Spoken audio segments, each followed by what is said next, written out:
कांग्रेस का मैनिफेस्टो कह रहा है कि वो माताओं बहनों का सोने का हिसाब करेंगे, उसकी जड़ती करेंगे, जानकारी लेंगे और फिर उस संपत्ति को बांट देंगे।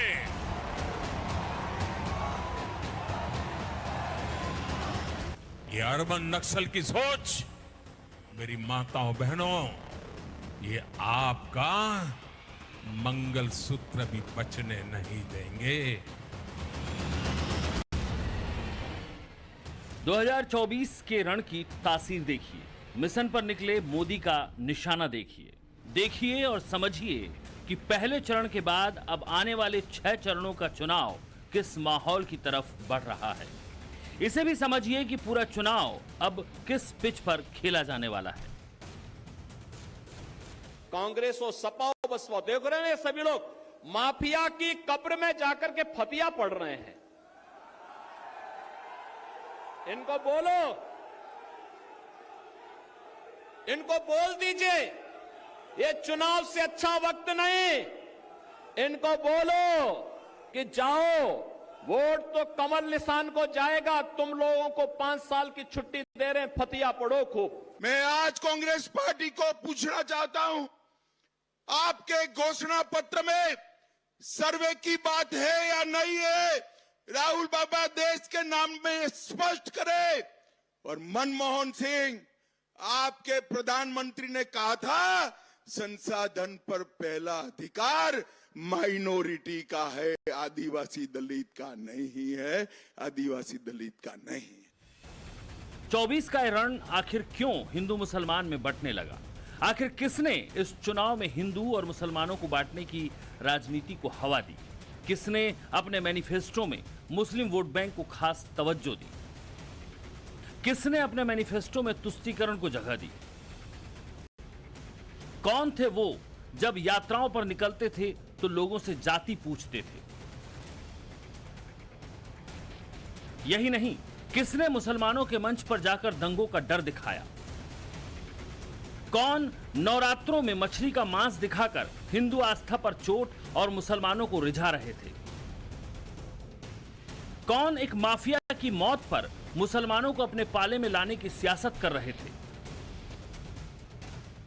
कौन थे वो जो अपनी कौम को भड़का रहे थे, बीफ की दुकानों पर जाकर काटो काटो कर रहे थे?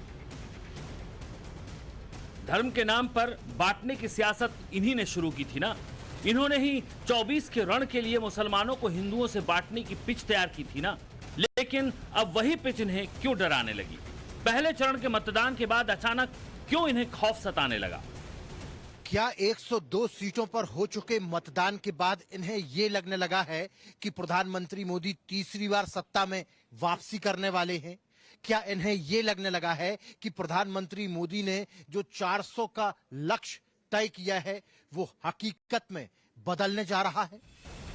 दरअसल ये मोदी को समझ नहीं पाए हैं, न मोदी के मिशन को न विजन को। मोदी जिस पिच पर खेलते हैं उस पिच पर रन वही बना सकते हैं।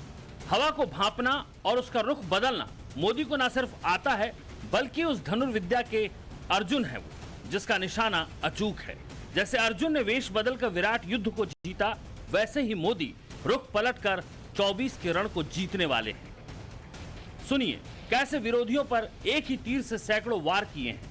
मुसलमान वोट बैंक को अपनी जागीर समझने वाले दर्जनों सूरमा कैसे घायल हुए पड़े हैं। शहजादे का कहना है कि उनकी सरकार आई तो कौन कितना कमाता है, किसके पास कितनी प्रॉपर्टी है। इतना ही नहीं, वो आगे कहते हैं कि ये जो संपत्ति है उनको सरकार अपने कब्जे में लेकर उसको सबको बांट देगी, ये कहते हैं। अब इनकी नजर कानून बदलकर हमारी माताओं बहनों की संपत्ति छीनने का भी खेल खेला जा रहा है। मोदी के इस बयान से तिलमिलाई कांग्रेस और विपक्षी पार्टियों के जख्मों को दिखाएंगे लेकिन पहले साल 2006 के दिसंबर का वो बयान जो कांग्रेस के प्रधानमंत्री मनमोहन सिंह ने दिया था उसे सुन लीजिए, जिसमें उन्होंने इस देश के संसाधनों पर अल्पसंख्यक मुसलमानों के पहले हक की बात कही थी। We will have to devise innovative plans to ensure that minorities, particularly the Muslim minority, are empowered to share equitably in the fruits of development. They must have the first claim on our resources.